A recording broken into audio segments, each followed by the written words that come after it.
Welcome to MBA with Ash. You'll hear honest tips and advice. You'll find out what it's really like to study an MBA, prepare for it, and the unique challenges you may face. You'll hear from graduates and students who have come to study their MBA in England from all over the world. So get ready to listen to MBA with Ash. Hello and welcome to MBA with Ash, and today is our very first episode with a live guest.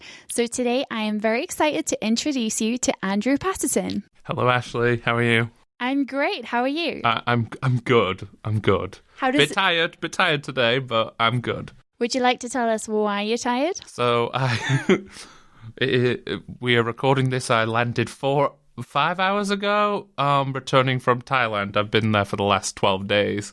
That's a pretty awesome place to be, and thank you so much for making the time to chat to us and our listeners, which is great. And I know we'll talk about why you were in Thailand a little bit later, yes. But I'm really excited to share that story also. Mm-hmm. So can you tell us, Andrew, how recently did you graduate? So I just graduated in December 2019, so just over a month ago. And yeah, watching the journey come to an end already is quite surreal, how fast it goes, but such a surreal feeling to have at the end of all of this. So you started your MBA in September 2018? Correct. How did you feel going into it? So you look at it as it's a step into a new chapter. I always like to look at my life as a chapter of a new book. And so I said, after living in the US at that point for 14 years, I was ready to come home. I was ready to come back to the UK because I had not lived here since I was 12. And I really wanted that new challenge, that new embrace of something. So I landed 5 days before the MBA started, and you walk in the first day and you have to realize that everyone's in the same position.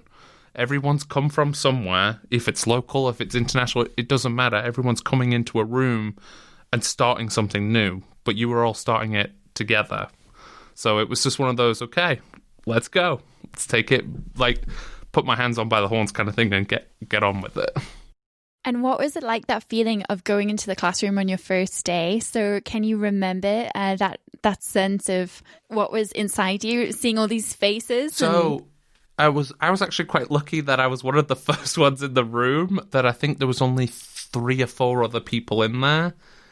So it was just one of those where you look and take everything in and go, okay, it's happening now, it's real. There's no I can't turn around and run away. So you just walk in and you see these people and you're like, okay, I want to meet you. I want to know all about you. Let's hear about you. I like that.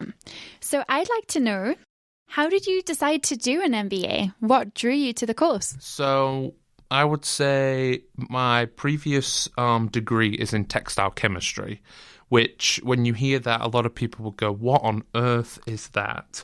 It is something very unique even within chemistry, but it's very specific within textiles.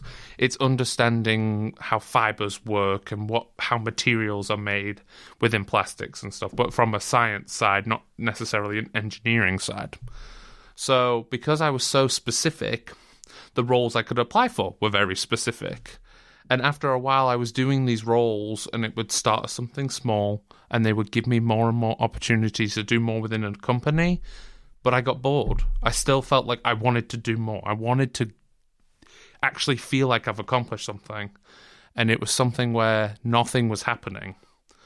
And so, I started my MBA September 2018. I knew a year and a half before I said, I want to do an MBA now. I want to do something where I can actually have the knowledge and influence to put that knowledge towards a business and actually help it flourish. So that is a very unique background. And I guess my question here is, how did you find coming into an MBA cohort where it's very diverse in terms of both the attendees in the class, the student classmates, but also the diversity of skills and knowledge and industries that are represented?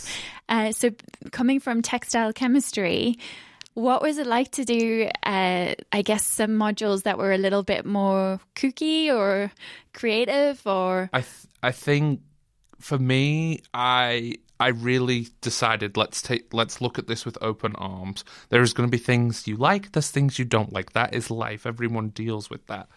And I felt like I was such in a box within my industry, and the people I was around were very similar. There wasn't much variety. So coming to the MBA, I had the complete opposite of what I was dealing with before. So I'd already won. So learning from these people who'd done things such as tax law, had been in the farm, had worked with big organizations, some of the big four, which at the time I didn't even know what the big four was. It's because everyone's industries sometimes never overlap and meet. Sometimes you've heard of something, but you never understand why.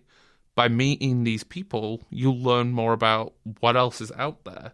So I think my box became the world. So that's what the MBA kind of opened the doors for. That is beautiful, and that is going to be a quote of this episode. Your box became your world. I love that. Thank you so much for sharing that. For anyone who doesn't know the Big Four, yeah. Do you want to say who they are? So it is Ernst & Young, known as EY. You have PricewaterhouseCoopers, which is PwC. I don't know their long name, but is KPMG. And the last one is Accenture. Accenture. So are these consultancy firms? Or these are consultancy firms, but a lot of them all deal within the finance world. Industry. Yeah. Yes. So we're still learning about that. Yes. It's something that you'll have people who already know all about it, and there's some people who know absolutely nothing. And that's what you gain from this. There's knowledge transfer from people that you would never think you would ever meet. Absolutely. Thank you so much for sharing that. So I would like to know, how did you prepare for the course? So you decided you were going to do it. You came to the UK and you arrived 5 days before, but did you do any preparation either personally, so in terms of something to help you develop to be ready for an MBA, or did you read beforehand, or did you research? Because I made the decision that I was going to do an MBA a year and a half before I actually did it, I kind of looked around, and the financial aspect is always a big factor. And I think people saying is that I lived in the US, why would you not go and do a US MBA? And for me, is that they were mostly promoting in the US an online course. And I said, I don't want to do something online. I want the human interaction. Human interaction, I think, for my personality is very important, and I gained a lot from that. So I think I needed that in-class experience. And I also was looking at programs that would be able to go back into the workforce sooner. And so doing a 12-month program, which is more common within the UK system compared to 24 months within the US system, is why I went that route. So then I started looking within UK schools. But what drew me to Newcastle was all my family is northeast in the area, so it was one of those things where it was easy for me to say I can go to school, I can see my family, I have a bit of comfort. So it's like I'm pushing my boundaries, but I still can put my toe in a bit of comfort at the same time, if that makes sense. Absolutely, and I agree. It is nice to have some comfort and some support around you, especially because it's a challenging course, isn't it? Mm-hmm. I'd like to know about personal sacrifice. So it's a really intense year. As you've said, it goes super fast. Did you find that you had to sacrifice anything over the year? It's more that you compare what you had before and what you have, gone with. It's that, I kind of, I would say, shut down my life in the US. I had a house, I had a car, and I had a house when I was 24 years old, which people in the UK would hear that and think that's mental. But within the US market, within the systems, it kind of have been promoting to help people who are younger to get a house sooner, which I have noticed while being here is trends are trying to switch that way. But I think I had the opportunities to feel like I was stable, and I still said, I want more. I want more than what I have. So that's why I said, it's risky, but I'm going to go do it. And so, yeah, I kind of gave up, I would say, a comfort of lifestyle. But I've gone in and thoroughly embraced everything that came my way here, tried everything I could. I mean, doing this, for example, is something new and exciting. So you've got to embrace all these things and opportunities that come up. Exactly. You're so right. And thank you for coming on the show. I love chatting, so it's always fun to chat, but it can be a big scary thing for some people. So I love talking to you, and I'm glad to have you here. And I'd like to know how you chose Newcastle. So you mentioned briefly about, you had family in the area. Why did you choose Newcastle University? So that specific MBA.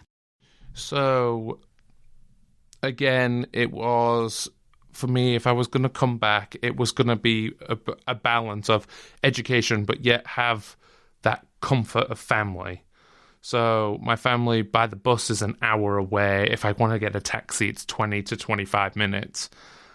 And it's been great. I can call them on the phone anytime. I can see if they're coming in town. I can meet them here.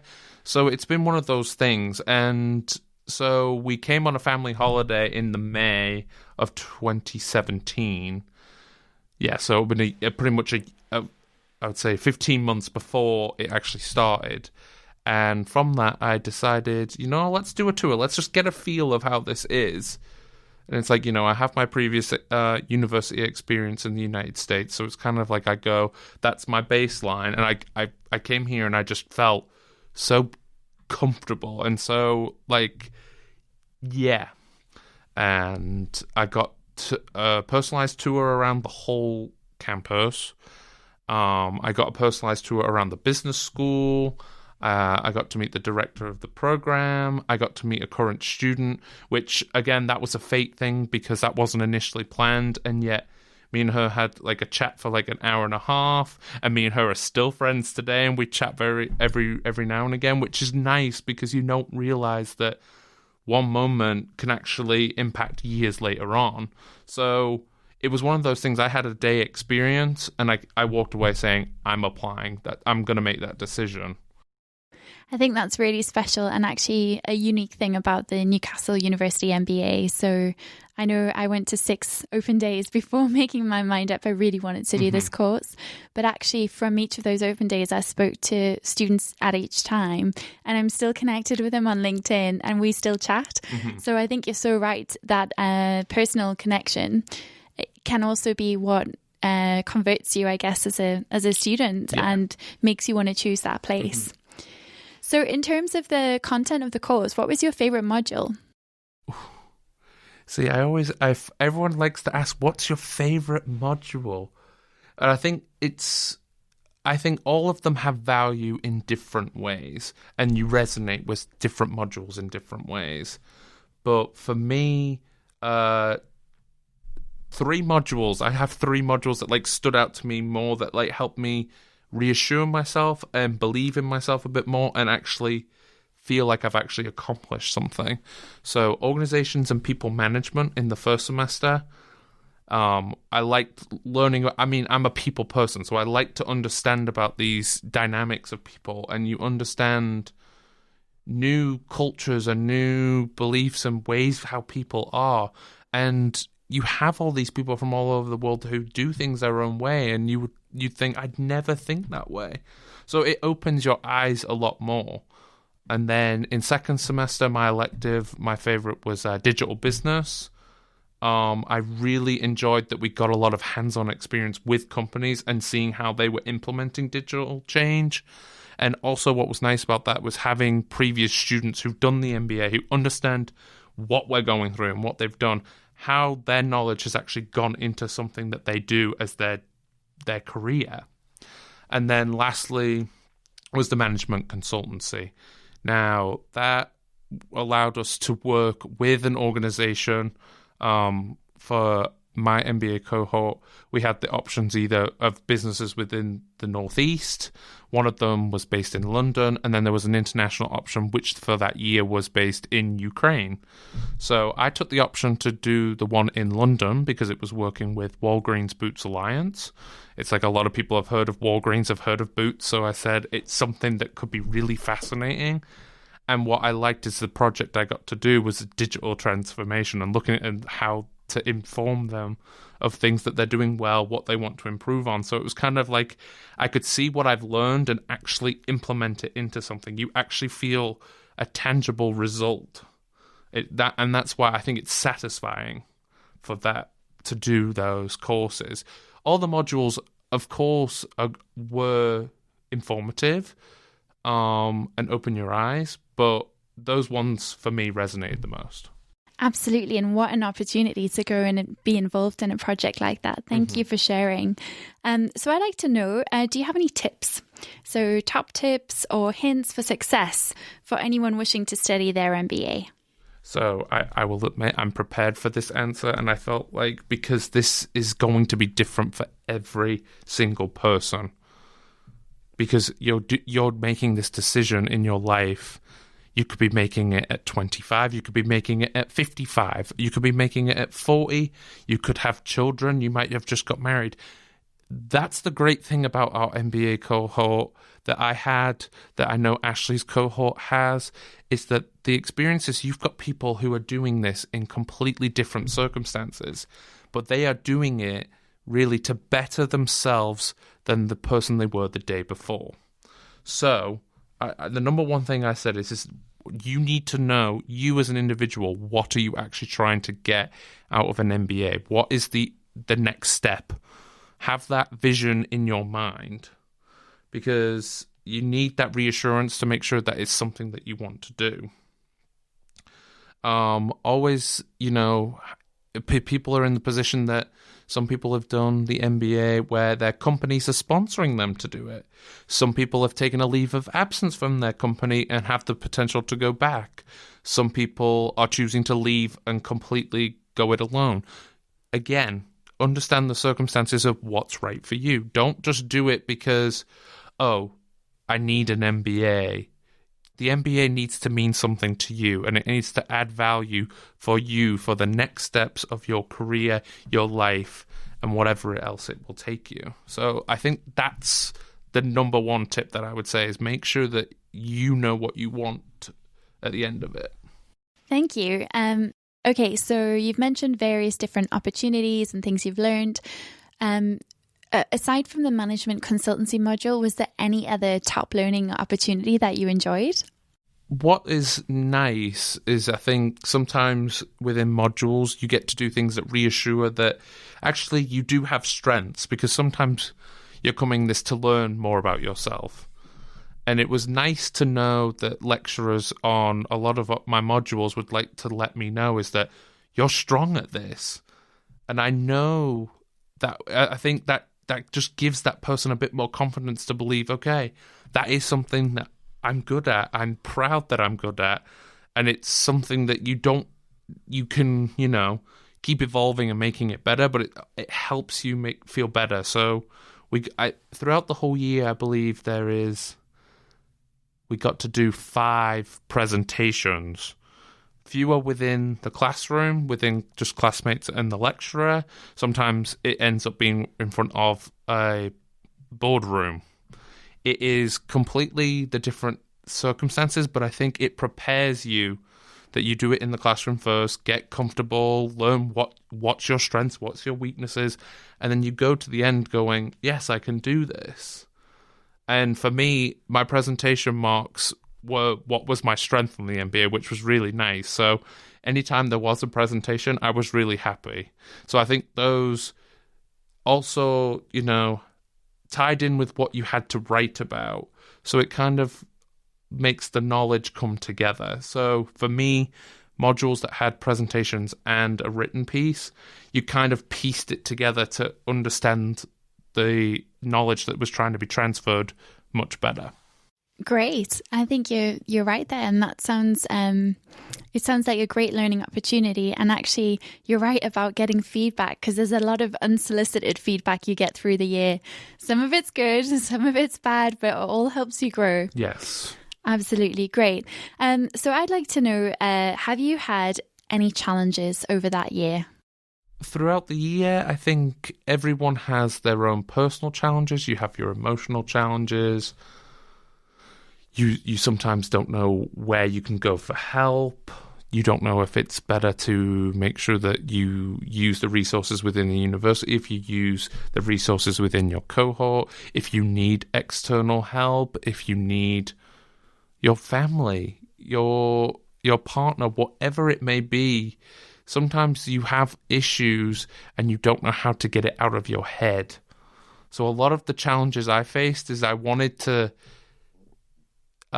say more than what I needed to, or I held back on what I needed to say because sometimes it wasn't the right moment. But everyone, I would say my cohort was 28 people, 27 of them, all of them have taught me in some way, shape or form ways for me to deal with stress when it comes to a discussion or an idea. And sometimes you have to learn at the end of the day, it's not worth the fight.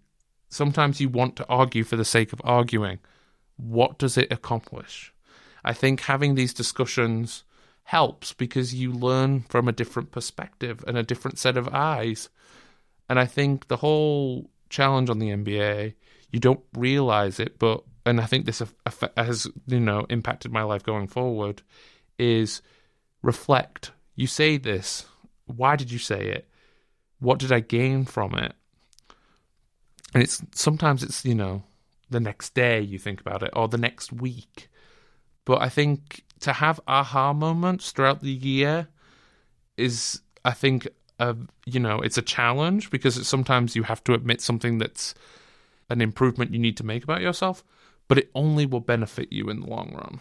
Absolutely. Thank you. And I'd like to know as well, you have a very unique story. So something really special happened on your MBA that you didn't expect. And I'd really like to know how that happened. So if you could share with us what happened on your MBA. So I will keep it general and then I will go to what led to those circumstances. My goal on this whole MBA was to make sure that we were a group of 28. We started as a 28. We finished as a 28. We could be a unit. Everyone can come together. Everyone can do things. Is everyone going to get along like we're all family? Yes and no. There's times that you're going to disagree. That's life. People don't always get on. But you find the common purpose. The common purpose is that we were all there day by day, getting stronger and better as people going forward. So you gain relationships with people through doing an assignment, doing a project, doing a presentation, learning common things about one another.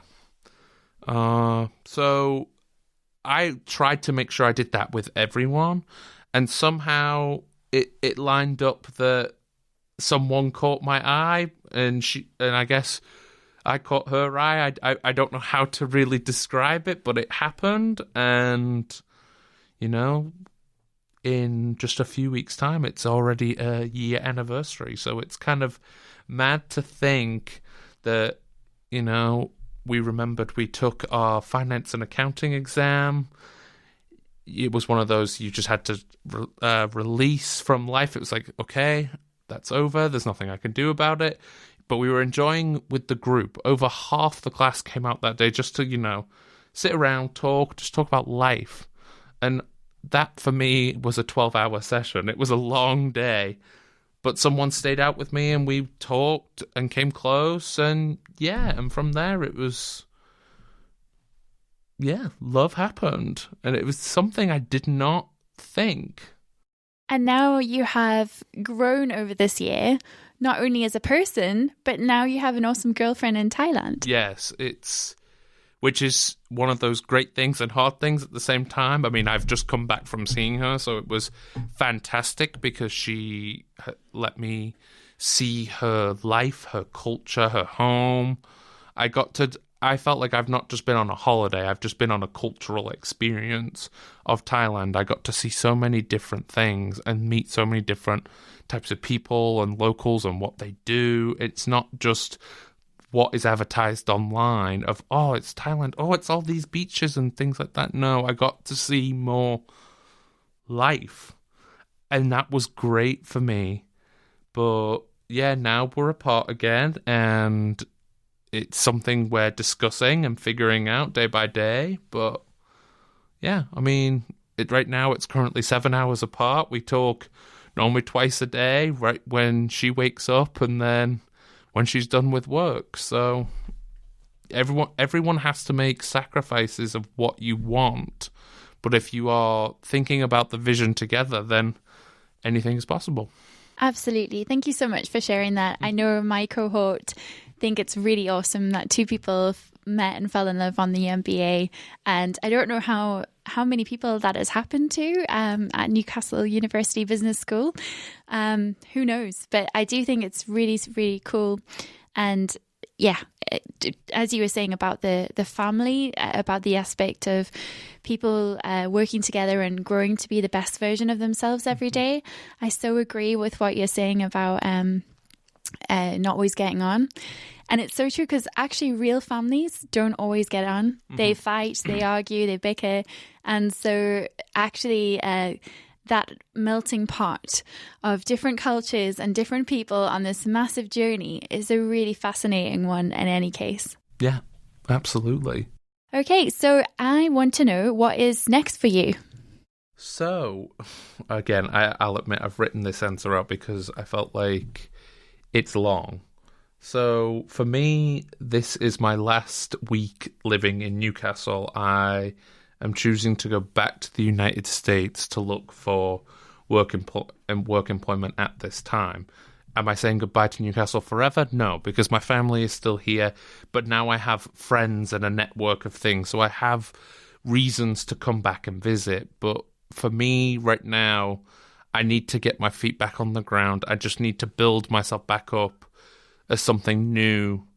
I think the MBA has reinvented myself. I need to implement my reinvented self. So I think I have a strong network in the United States that can hopefully help me get that started soon.